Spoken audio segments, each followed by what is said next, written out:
Me gritó delante de todos en la oficina, mientras yo, embarazada, intentaba explicar por qué necesitaba el dinero para el médico.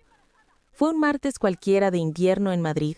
Llovía suave, ese tipo de lluvia fina que cala hasta los huesos sin que te des cuenta. Yo llevaba puesto el único abrigo decente que me quedaba, el de lana marrón que mi madre me regaló hace 10 años, y una falda larga que ya no me abrochaba bien en la cintura. Estaba de 6 meses, con las piernas hinchadas y el alma más cansada que nunca. Pero tenía que ir, porque el médico me había dicho que necesitaba unas pruebas urgentes, y no tenía ni un euro. El negocio era pequeño, un taller de costura en el barrio de Lavapiés, que mi padre fundó en los 80. Nada lujoso, 4 máquinas, 2 empleadas, y yo cosiendo desde los 15 años. Cuando me casé con Antonio, él empezó a llevar la contabilidad. Así tú te concentras en lo tuyo, decía. Y yo, tonta de mí, le creí. ¡No puedes Ese ignorarlo! día entré a ¡Enfrenta! la oficina con las manos temblando, no por el frío, por el miedo. Había estado semanas pidiendo que me pagara al menos una parte de lo que me debía, no como esposa, como socia, porque aunque nunca firmé papeles, fui yo quien mantuvo el taller a flote durante la crisis. Fui yo quien trabajó turnos dobles cuando las empleadas se fueron. Fui yo quien vendió mis pendientes de oro para comprar hilo nuevo. Pero Antonio ya no me veía como socia, me veía como un estorbo. Necesito 500 euros, dije, con la voz más firme que pude. El médico dice que hay que hacer pruebas. Él ni siquiera levantó la vista de su ordenador. ¿Otra vez con eso? Ya te dije que no hay liquidez. Antonio, es por el bebé. Entonces pasó. Se levantó de golpe, con los ojos inyectados en rabia, y empezó a gritar. «Estás siempre con lo mismo, tú y tus dramas. ¿Crees que soy cajero automático? Aquí nadie trabaja más que yo». Miré a mi alrededor. Las 2 empleadas bajaron la vista. Una de ellas, Rosa, me miró con lástima, pero no dijo nada. En la puerta asomó ella, Laura, su amante, la nueva encargada de logística. Llevaba puesto mi delantal, sí, el que yo usaba para no mancharme al coser, y una sonrisa satisfecha. «Carmen», dijo Antonio, ahora en voz baja, pero con veneno, «si tanto necesitas dinero, vende algo o trabaja más, porque aquí no somos ONG». Sentí que el suelo se abría bajo mis pies. «Pero yo trabajo aquí desde antes de que tú existieras». «Y mira cómo está el negocio», gritó.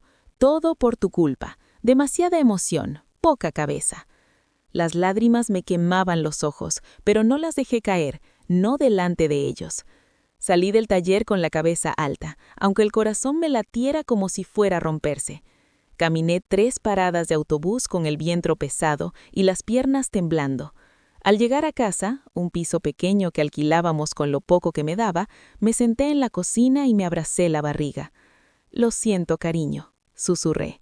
«No quería que vieras esto». Pero lo peor no fue la humillación, fue darme cuenta de que él sabía que estaba embarazada, y aún así eligió humillarme delante de todos, porque en su mundo una mujer pobre y embarazada no tiene derecho a pedir, solo a aguantar. Esa noche, mientras él dormía en el sofá, sí, porque ya no compartíamos cama, saqué una vieja lata de galletas del armario. Dentro guardaba una llave oxidada, la del trastero de mi padre. Él me la dio antes de morir con un susurro.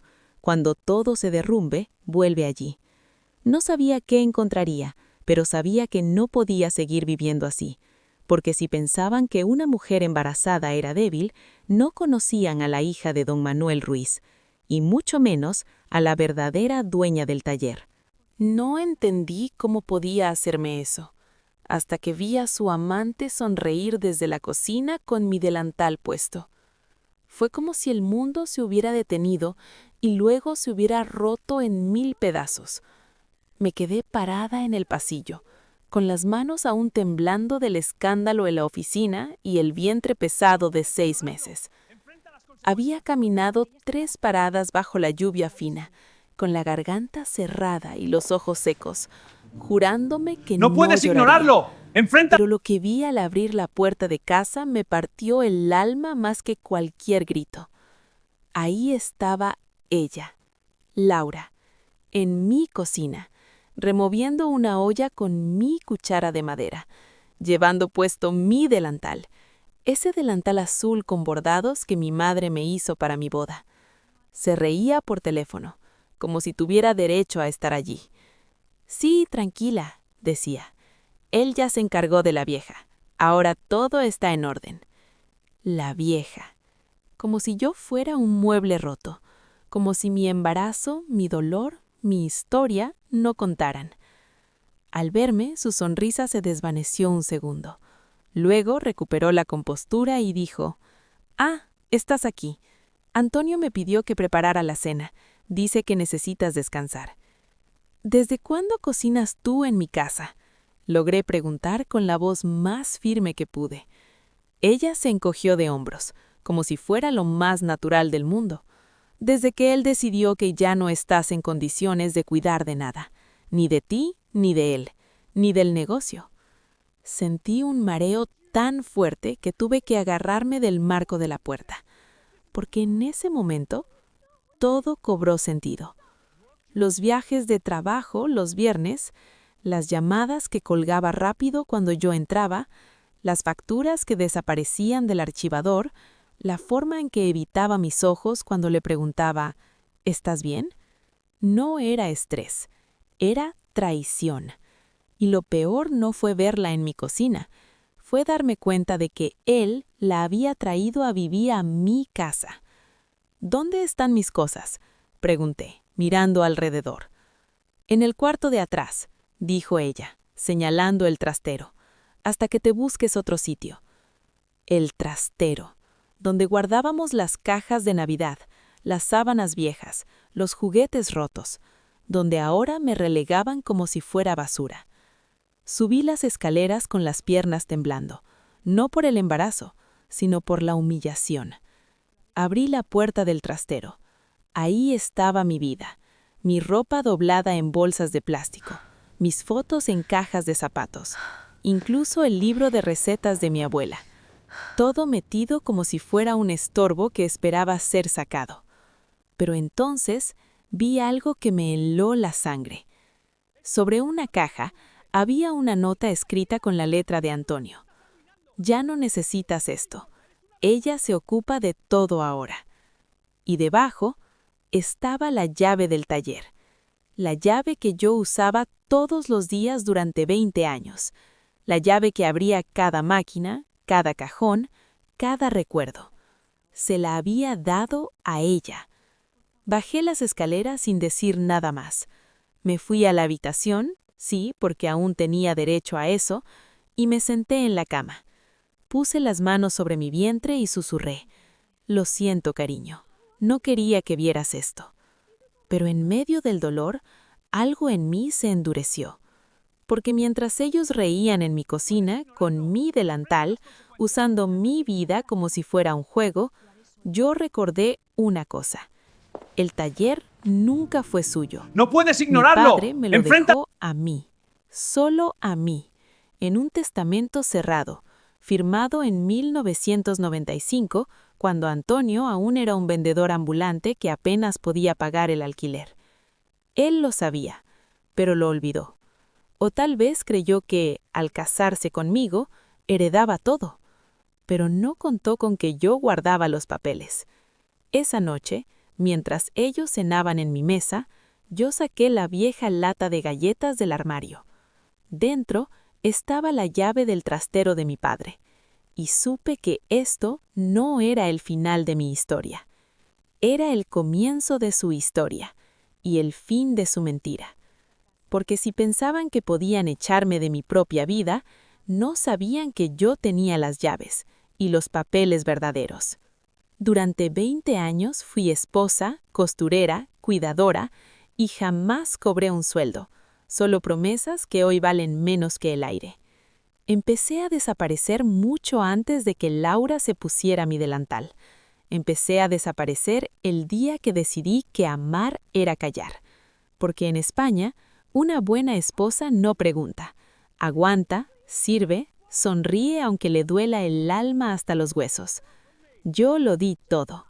Cuando Antonio perdió su trabajo en la construcción, fui yo quien mantuvo el piso con mis manos. Cosía vestidos de novia, arreglaba trajes para medio barrio, incluso tejía mantas para vender en el mercadillo. Él decía, «Es temporal, cariño, pronto volveré a ganar». Y yo asentía, sin decir que mis dedos sangraban de tanto coser. Cuando nació su madre enferma y sola, fui yo quien la cuidaba. Le daba de comer, le cambiaba los pañales, le cantaba rancheras viejas para que no se sintiera abandonada. Antonio venía los domingos, le daba un beso en la frente y se iba. Pero yo me quedaba, noche tras noche, hasta que murió, sosteniendo mi mano como si fuera su hija. Y cuando abrimos el taller juntos, fue con mi dinero, el que ahorré vendiendo mis joyas, el que guardé de cada boda a la que cosí, el que escondí en una lata de galletas para los días malos.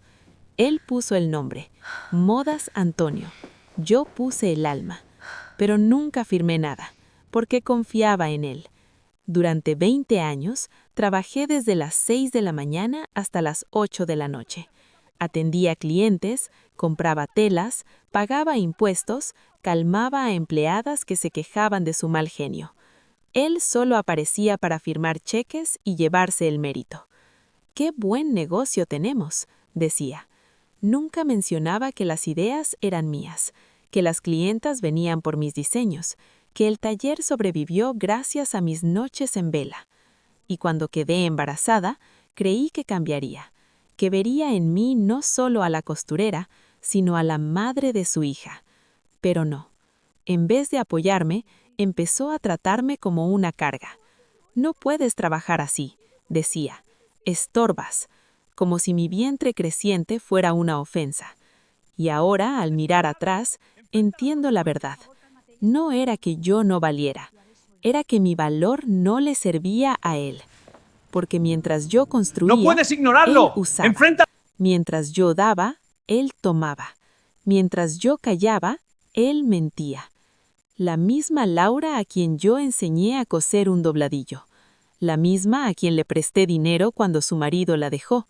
La misma a quien consolé cuando lloraba en la trastienda. Y ahora ella lleva mi delantal. Habla con la voz que yo usaba para calmar a los clientes. Y se ríe en mi cocina como si fuera suya. Lo peor no fue la traición. Fue darme cuenta de que todo lo que vi lo tomaron como un derecho, no como un regalo. Porque durante 20 años fui útil. Les di de comer cuando tenían hambre. Les cosí la ropa cuando se rasgaba. Les pagué los estudios cuando no tenían dinero. Les cuidé a sus hijos cuando estaban ocupados. Pero ahora que ya no necesitaban mis manos, mi casa, mi dinero, ya no necesitaban mi presencia. Y lo hicieron con elegancia, con excusas pulidas, como si echar a una esposa embarazada fuera solo un ajuste familiar. Me senté en el suelo del trastero, sí, porque ya no tenía habitación, y miré mis manos. Estaban agrietadas, manchadas de tantos años de hilo, tijeras, sudor, pero aún tenían fuerza. Porque aunque hayan robado mi delantal, no pueden borrar lo que construí. Y aunque hayan borrado mi nombre del cartel del taller, no pueden borrar lo que soy. Porque una mujer que ha amado con el alma entera no se rompe fácilmente, se transforma. Y yo ya no soy la esposa invisible. Soy la mujer que sabe, la mujer que recuerda, la mujer que guarda. Y eso es mi fortaleza. Porque mi silencio nunca fue debilidad, fue observación, fue paciencia, fue estrategia. Ahora recuerdo las veces que me hizo repetir el café porque no sabía servir, o que borró mis nombres de los contratos del taller. Fue un desgaste lento, como el agua que gotea sobre la piedra hasta hacerla ceder. Al principio creí que eran detalles, cosas de hombres ocupados, de días malos, de estrés por el negocio. Pero ahora, al mirar atrás, veo cada humillación como un ladrillo en el muro que construyeron para encerrarme en la sombra, mientras ellos se llevaban la luz. Como aquella vez, hace 3 años, cuando una clienta importante vino al taller. Yo había cosido su vestido de gala durante semanas, noche tras noche, con hilos de seda y cuentas de cristal. Pero cuando llegó, Antonio me llamó desde la recepción. «Carmen, trae café», y esta vez sin azúcar. Le serví el café como siempre. Taza blanca, platito de porcelana, cucharilla a la derecha. Pero él lo probó, frunció el ceño y dijo en voz alta: «¿Otra vez? ¿Es tan difícil hacerlo bien?». La clienta bajó la vista. Yo me disculpé, con las mejillas ardiendo, y volví a la cocina. Allí, Laura me esperaba con una sonrisa falsa. «No te preocupes, él es así con todos». Pero no era cierto. Con ella nunca levantaba la voz. Luego vinieron los ¡No puedes contratos. ignorarlo! ¡Enfrenta! Empecé a notar que mi nombre desaparecía de los papeles. Primero de los nuevos pedidos, luego de los permisos municipales, finalmente del cartel del taller. Modas Antonio ya no tenía ni una huella de mí. Cuando preguntaba, Antonio respondía con esa sonrisa suave que usaba para cerrar cualquier conversación incómoda. «Es más profesional así, Carmen. La gente confía más en un solo nombre». Y yo, tonta de mí, asentía. También estaban las excusas para no incluirme en reuniones. «Son cosas aburridas, cariño. Tú quédate con las telas». Mientras tanto, él y Laura pasaban horas en la oficina, revisando estrategias. Una vecina me contó que los había visto salir juntos del taller a altas horas, riendo como si el mundo fuera solo para ellos. Pero lo peor no fueron las mentiras, fueron los gestos cotidianos. Las veces que llegaba a casa con olor a perfume ajeno y decía: «Es del ambientador nuevo». Las noches que decía estar cansado y se iba a dormir temprano, pero yo oía su teléfono vibrar hasta altas horas. La forma en que evitaba mis ojos cuando le preguntaba: «¿Estás bien?». Aún así, callé, porque en España una buena esposa no insiste. Aguanta, calla, se retira con dignidad. Pero mientras me retiraba, ellos seguían tomando. Mis ideas, mi trabajo, mi nombre. Incluso acepté cocinar en silencio, limpiar sin queja, coser sin crédito. «Es solo temporal», me decía a mí misma. Y yo, tonta de mí, creí que era amor. No vi que era dominación disfrazada de costumbre. Hasta que vi a Laura en mi cocina con mi delantal, riendo por teléfono mientras yo, embarazada, lloraba en el trastero. Ahora cada silencio cobra sentido, cada excusa, forma, cada mirada evasiva, intención. Porque no era que no tuvieran tiempo para mí, era que no querían que yo supiera la verdad. Y la verdad es esta: mientras yo cosía en la trastienda, ellos borraban mi historia del frente del negocio. Pero aunque hayan quitado mi nombre del cartel, no pueden borrar lo que siento. Y eso es mi arma. Porque ya no soy la esposa ingenua que cree en promesas, soy la mujer que recuerda, la mujer que observa, la mujer que contra todo pronóstico va a hacerlos rendir cuentas. Con calma, con pruebas, con la verdad que guardé en silencio durante 20 años. Porque en este mundo, quien tiene los papeles verdaderos, nunca pierde. Empezó a decir que era inútil, que no servía ni para coser un botón, cada vez que pedía ayuda para el embarazo. Fue como si de repente mi cuerpo se hubiera convertido en una ofensa.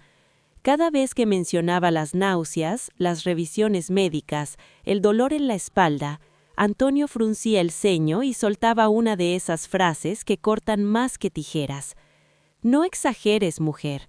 Tú antes aguantabas más». O peor aún, «Con lo inútil que eres ahora, ni para coser un botón sirves». Al principio creí que era estrés. ¡No puedes ignorarlo! Pensé que con la ¡Enfrenta! presión del taller y sus responsabilidades estaba irritable, pero pronto entendí la verdad.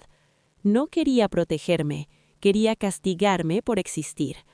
Porque cada vez que yo pedía algo, una cita médica, un día de descanso, incluso un vaso de agua, él perdía el control.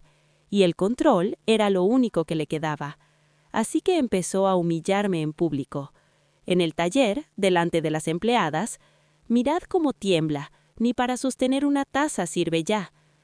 En el mercado, delante de los vecinos, mi mujer cree que está enferma, pero solo quiere llamar la atención. Incluso en la consulta del médico, cuando el ginecólogo le explicó que necesitaba reposo, Antonio soltó una risita seca. Reposo, como si fuera una reina.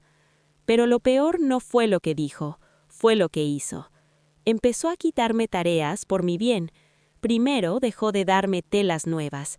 Luego me prohibió usar las máquinas eléctricas. Finalmente me relegó a doblar ropa en la trastienda como una anciana inútil. «Es por tu seguridad», decía, con esa voz dulce que usaba para herir sin dejar marcas.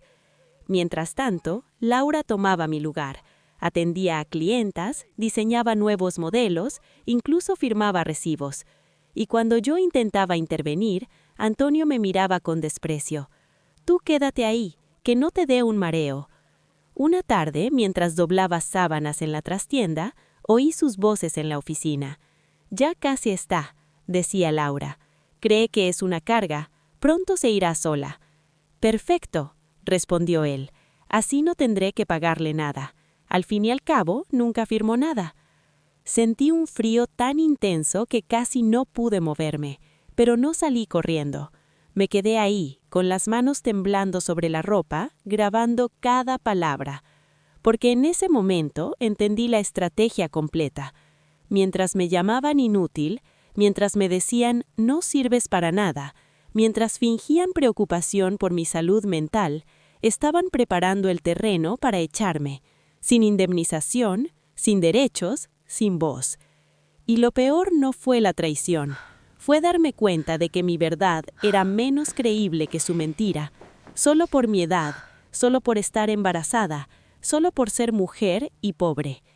En el barrio empezaron a murmurar: «La pobre Carmen, desde que está embarazada se le ha ido la cabeza. Dice que el taller es suyo, pero todos saben que es de Antonio». Hasta mi hermana me llamó un día. «¿Estás segura de lo que dices, Carmi?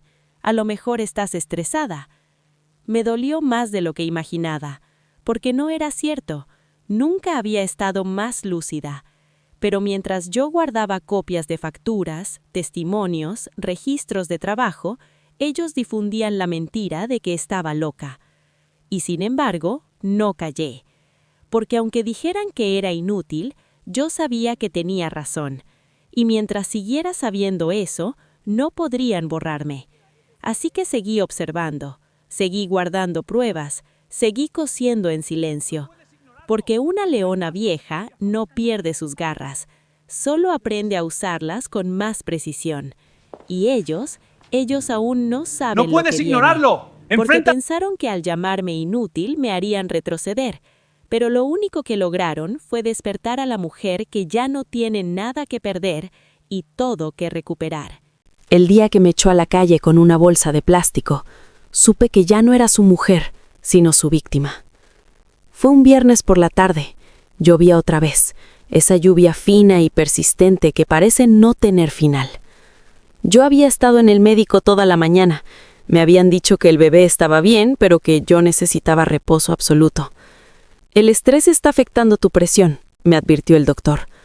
Salí de la consulta con una receta en la mano y el corazón pesado. Cuando llegué al piso, la puerta estaba abierta. Dentro, Antonio y Laura estaban en el salón, rodeados de cajas. Mis cajas, mis fotos, mis libros, todo metido como si fuera basura. «Ah, ya estás», dijo Antonio sin mirarme. «Bien, te ahorraré explicaciones». Me lanzó una bolsa de plástico del supermercado. Dentro mis medicinas, mi libreta de notas y una muda de ropa interior. «¿Qué es esto?», pregunté, con la voz temblando. «Tu vida», respondió él, frío. «Ya no tienes sitio aquí». «Pero, ¿a dónde voy a ir? Estoy embarazada». Laura se acercó entonces, con esa sonrisa falsa que ya conocía demasiado bien. «Tu hermana vive en el pueblo, ¿no? Seguro que te acoge». «Mi hermana tiene 3 hijos y un piso de 2 habitaciones». Antonio se encogió de hombros. «No es mi problema. Tú decidiste quedarte embarazada». Sentí como si me hubieran dado un puñetazo en el estómago. No por las palabras, por la indiferencia, porque en sus ojos no había ni rabia ni culpa, solo alivio, como si por fin se hubiera quitado un peso de encima. «Al menos déjame recoger mis cosas con calma», rogué. «No hay tiempo», dijo él. «El nuevo inquilino viene mañana». Inquilino. Como si la casa no hubiera sido pagada con mis noches en vela, con mis dedos sangrando de tanto coser, con mis lágrimas calladas durante 20 años. Me obligaron a salir, allí en la calle, bajo la lluvia, con una bolsa de plástico en una mano y la otra apoyada en mi vientre. Vecinos me miraban desde sus ventanas. Alguien cerró una persiana. Caminé sin rumbo. Las piernas me dolían, el frío me calaba los huesos, pero lo peor era la vergüenza, porque en ese momento entendí la verdad más cruel. No me estaban echando por error, me estaban borrando. Como si mi amor, mi trabajo, mi hijo por nacer no contaran. Llegué al portal de mi vecina, la señora Dolores. Toqué el timbre con los nudillos temblando. Ella abrió, me miró y, sin decir una palabra, me abrazó. «Pasa, hija», dijo. «Aquí tienes casa». Esa noche, en su pequeño sofá, con una manta raída sobre los hombros y una taza de manzanilla entre las manos, repasé mentalmente todo lo que había perdido. Mi hogar, mi taller, mi dignidad. Pero también recordé algo. La llave del trastero de mi padre. La tenía aún en el bolsillo, la misma que me dio antes de morir con un susurro. Cuando todo se derrumbe, vuelve allí. Y en ese momento supe que esto no era el final, era el comienzo de mi regreso. Porque si pensaban que una mujer embarazada y sola era fácil de destruir, no conocían a la hija de don Manuel Ruiz, y mucho menos a la verdadera dueña del taller. Así que con las lágrimas secas y el alma endurecida, tomé una decisión. No iba a desaparecer en silencio, iba a volver, con los papeles verdaderos en la mano, y esta vez nadie me echaría con una bolsa de plástico. No sentí rabia, solo un cansancio profundo al entender que fui útil mientras serví y basura después. Fue después de aquella tarde en la calle, bajo la lluvia, con una bolsa de plástico en la mano y el vientre pesado de 6 meses. Me senté en el sofá de la señora Dolores, envuelta en una manta raída, con las piernas hinchadas y el alma más vacía que nunca. Esperé a que llegara la ira, a que el corazón me latiera con furia, a que quisiera gritarle al mundo lo que me habían hecho. Pero no vino. En su lugar llegó algo más pesado. Un cansancio tan profundo que ni las lágrimas cabían dentro. Y en medio de ese cansancio entendí la verdad más cruel. No era una víctima del abandono, era el resultado de un cálculo frío. Porque durante 20 años fui útil. Les di de comer cuando tenían hambre, les cosí la ropa cuando se rasgaba, les pagué los estudios cuando no tenían dinero, les cuidé a sus hijos cuando estaban ocupados. Pero ahora que ya no necesitaban mis manos, mi casa, mi dinero, ya no necesitaban mi presencia. Y lo peor no fue que me echaran. Fue que lo hicieron con excusas pulidas, con gestos falsos de preocupación, como si borrar a una esposa embarazada fuera solo un ajuste familiar. Recordé cómo vendí mis pendientes de oro para comprar tela nueva cuando el taller casi quebró, cómo trabajé dobles turnos cosiendo vestidos de novia para cubrir los gastos del hospital, cómo guardé cada dibujo, cada carta, cada calcetín perdido como si fueran tesoros. Y ahora, esos mismos tesoros eran pruebas de mi obsolescencia. Me levanté y fui al pequeño baño de la señora Dolores. Allí, sobre el lavabo, estaba mi reflejo, pelo despeinado, ojeras profundas, labios requebrantados, pero en mis ojos ya no había confusión, solo claridad. Y en ese momento sentí algo extraño, alivio. No porque ya no los amara, sino porque ya no tenía que fingir que todo estaba bien. Ya no tenía que justificar su ausencia, ya no tenía que disculparme por pedir respeto, ya no tenía que sonreír cuando el corazón me dolía, porque la mentira había terminado, y aunque el vacío en el pecho era inmenso, también era limpio, como el cielo después de una tormenta. No era el fin, era el comienzo de ver la verdad. Y la verdad, aunque duela, es el único lugar donde se puede empezar de nuevo. Porque mientras viva en una mentira, no soy yo. Pero ahora al menos sé quién ya no soy. Y eso es el primer paso para volver a existir. Así que respiré hondo, apagué la luz del baño y por primera vez en años dejé de pensar en ellos. Empecé a pensar en mí, en mi hija que crecía dentro de mí, en mi padre que me dejó una llave y una promesa, en mi nombre que aún estaba escrito en los papeles verdaderos. Porque si pensaban que mi silencio era debilidad, no conocían el fuego más fuerte arde en silencio. Y esta vez no iba a quemar, iba a iluminar. Me fui a vivir con mi vecina y empecé a buscar las escrituras que mi padre escondió antes de morir. Fue en el pequeño piso de la señora Dolores, en el cuarto de atrás, junto a las cajas de Navidad y los frascos de mermelada, donde empecé a reconstruirme.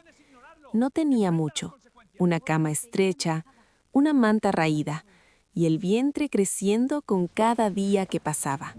Pero tenía ¡No puedes algo ignorarlo! más valioso ¡Enfrenta! que todo eso. Silencio. Silencio para pensar. Silencio para recordar. Silencio para actuar. La primera noche saqué la llave oxidada del bolsillo, la misma que mi padre me dio años atrás, con un susurro. Cuando todo se derrumbe, vuelve allí. No sabía qué encontraría en el trastero del viejo edificio familiar, pero sabía que era mi única esperanza. Al día siguiente, caminé hasta el barrio de mi infancia. Las piernas me dolían, el embarazo pesaba, pero cada paso era una promesa. No voy a desaparecer. El trastero estaba en el sótano, detrás de una puerta de hierro forjado. La llave entró con dificultad, oxidada por el tiempo, pero giró. Dentro olía a madera vieja, papel amarillento y polvo sagrado. Y allí estaba, una caja de madera de cedro con mis iniciales grabadas a mano, CR. La abrí con manos temblorosas. Dentro, envuelto en un paño de lino, estaba un sobre grueso con el membrete del notario. Lo abrí. Las escrituras originales del taller, firmadas en 1995, a mi nombre, solo a mi nombre, con una cláusula clara. La totalidad del negocio cita en Calle del Hilo, número 7, Madrid, recae exclusivamente en mi hija Carmen Ruiz, sin derecho a cesión, partición, ni administración sin su consentimiento expreso. Mi padre, ese hombre callado que nunca dijo mucho pero lo pensaba todo, me había protegido con tinta y sellos. Pero no era solo eso. Había también facturas antiguas, registros de impuestos, copias de contratos con proveedores, todo firmado por mí, incluso una carta manuscrita. Hija, si lees esto, es porque alguien intentó robarte lo que es tuyo. No temas, la ley está de tu lado, solo tienes que mostrarla. Lloré. Por primera vez en semanas, dejé que las lágrimas cayeran, pero no eran lágrimas de dolor, eran de certeza. Volví al piso de la señora Dolores y llamé a mi hija mayor. «Necesito tu ayuda», le dije. «Voy a recuperar lo que es mío». Ella no dudó. «Dime qué hacer, mamá». Empezamos a reunir pruebas. Contactamos con el antiguo contable del taller, con empleadas que aún me respetaban, con clientes que recordaban quién cosía sus vestidos.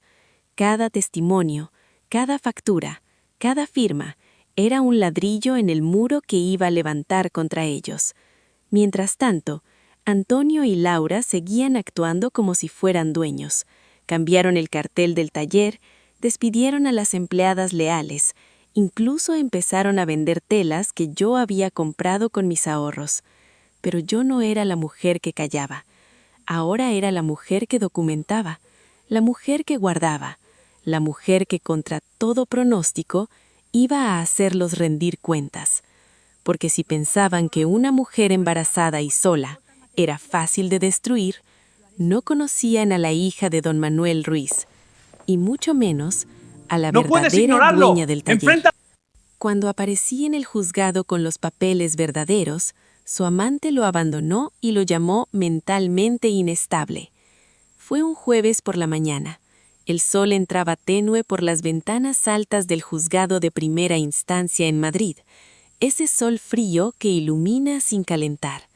Llevaba semanas preparándome, declaraciones juradas, copias certificadas, testimonios de empleadas, facturas originales, pero lo más importante, llevaba las escrituras originales del taller, enrolladas en un paño de lino como si fueran reliquias.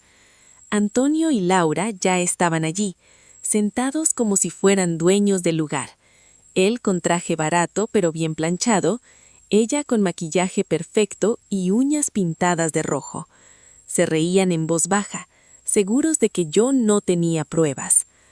«¿Otra vez con esto, Carmen?», dijo Antonio cuando me vio entrar. «Ya te dije que el taller es mío». No respondí, solo me senté. Abrí mi carpeta roja y saqué los documentos.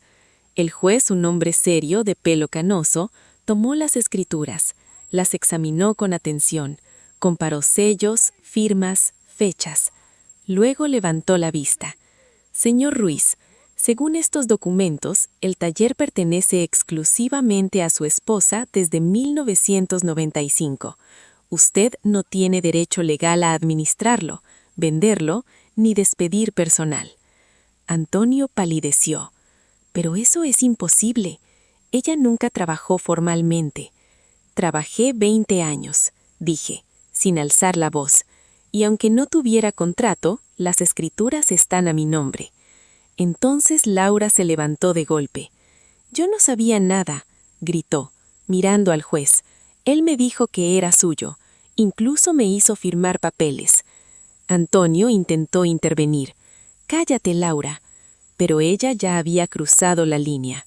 Miró a Antonio con una mezcla de rabia y miedo y soltó la frase que lo destruyó. «Este hombre es mentalmente inestable. Me manipuló, me mintió. Nunca supe que todo era de ella». El silencio que siguió fue más fuerte que cualquier grito. El juez anunció que se abriría una investigación inmediata, que Antonio podría enfrentarse a cargos de apropiación indebida, falsificación y coacción psicológica contra una mujer embarazada. Salí del juzgado sin mirar atrás. Laura corrió tras de mí. «Carmen, por favor, yo solo quería trabajar». «Y podrás seguir trabajando, pero no en mi taller».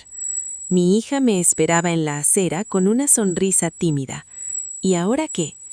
«Ahora», dije, respirando hondo, «vuelvo». Hoy vivo en la casa de mi padre, con menos cosas pero más paz, y aunque duela, ya no soy invisible. Soy libre. No es el piso del barrio ni el taller lleno de ruido. Es la vieja casa de piedra en las afueras de Madrid, donde mi padre construyó su primer taller con sus propias manos. Las paredes están desconchadas, el jardín necesita poda y el suelo de baldosas cruje con cada paso. Pero huele a verdad, a madera vieja, a jazmín silvestre, a café recién ¡No puedes hecho ignorarlo! sin ¡Enfrenta! fingimientos. Vivo sola, pero no estoy sola. Mi hija mayor viene los fines de semana con su pequeña. La niña corre por el patio, toca las máquinas de coser antiguas como si fueran tesoros y me llama abuela costurera. Me derrite el alma. El taller ha vuelto a abrir, no con carteles grandes ni redes sociales, solo un letrero sencillo. Taller de Carmen. Nada más, nada menos. Las clientas vienen por boca a boca, mujeres que saben lo que es aguantar en silencio, coser con las manos temblando, amar hasta quedarse vacía. Ahora vienen a mí no solo por mis puntadas, sino por mi mirada, porque ven que sobreviví. No tengo lujos, como lo justo, visto lo necesario y duermo con las ventanas abiertas para oír el viento. Pero tengo algo que antes no tenía: paz. A veces, en las noches tranquilas, pienso en Antonio. Dicen que vive en un piso compartido, trabajando como repartidor. Laura desapareció del barrio. Alguien la vio en otra ciudad, sirviendo mesas. No siento rencor, solo una tristeza callada, como la de quien ve a dos personas perderse por codicia. Lo que sí duele, de vez en cuando, es recordar aquella tarde bajo la lluvia, con una bolsa de plástico y el vientre pesado. Pero ya no es un dolor que me rompe, es un recordatorio. Nunca más permitiré que me hagan sentir inútil. Mi hija menor, la que nació en medio de todo aquel caos, tiene ahora 5 años. Tiene mis ojos y la risa de su abuelo. Ayer me preguntó, «Mamá, ¿por qué siempre coses con hilos rojos?» Le sonreí. «Porque el rojo no se borra, cariño, igual que la verdad». Ella asintió, como si entendiera. Y en ese momento supe que todo valió la pena. Porque no recuperé solo un taller. Recuperé mi nombre, mi dignidad, mi derecho a existir sin pedir permiso. Hoy cuando entro al taller por las mañanas, saludo a cada máquina como a una vieja amiga. Enciendo la luz, preparo el café y empiezo a coser.